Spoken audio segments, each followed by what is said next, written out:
Hi guys, welcome back to my channel. So this is Kats and today we are going to make ube jam using fresh ube. Come and join me as we make this ube jam and let's see if this is going to be successful. So first we have to grate our boiled ube.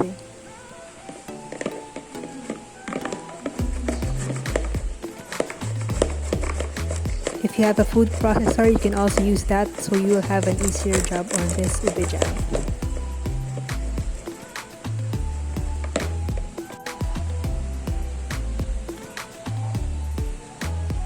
So in a pan, we're going to mix 700 grams of grated ube,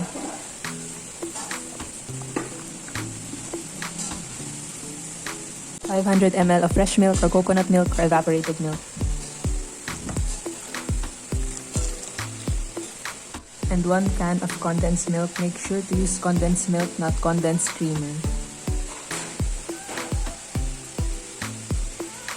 Then we're just going to cook the mixture until it's thick.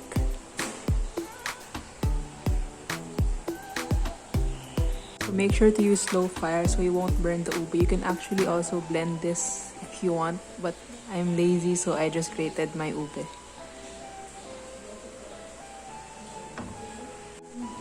So the ube is already thick, but we want it thicker so that it will be like a jam consistency.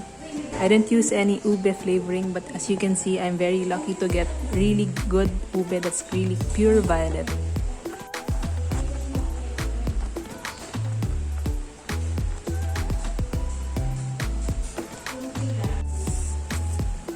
So this is already thick, but they say that it should be thicker. So we're still going to mix this until it's thicker than this consistency.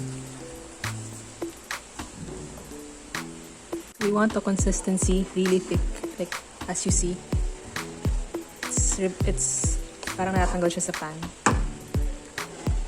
So this is our finished ube jam. It is really extra thick. If you want your ube jam to have a thinner consistency, you can definitely lessen the cooking time for this jam. So this ube jam is perfect for your sweet buns, or mix it in your waffles or pancakes, or top it on your halo-halo. I love it. Wow! Sarap! Yummy! Katamtama ng tamis. So I'll be the one to try naman ng ube jam na to.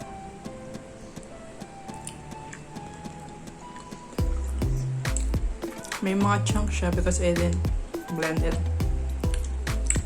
But the pinch of salt that I added at the end really made so much difference. Kasi nung walang salt, it was like very bland. Parang hindi ganun, parang it's just pure sugar. But with the pinch of salt, it really made a good, big difference to my ube jam. So this one is a success. So if you've tried this ube jam, make sure to like, share, and subscribe to my channel. Thank you. Stay safe.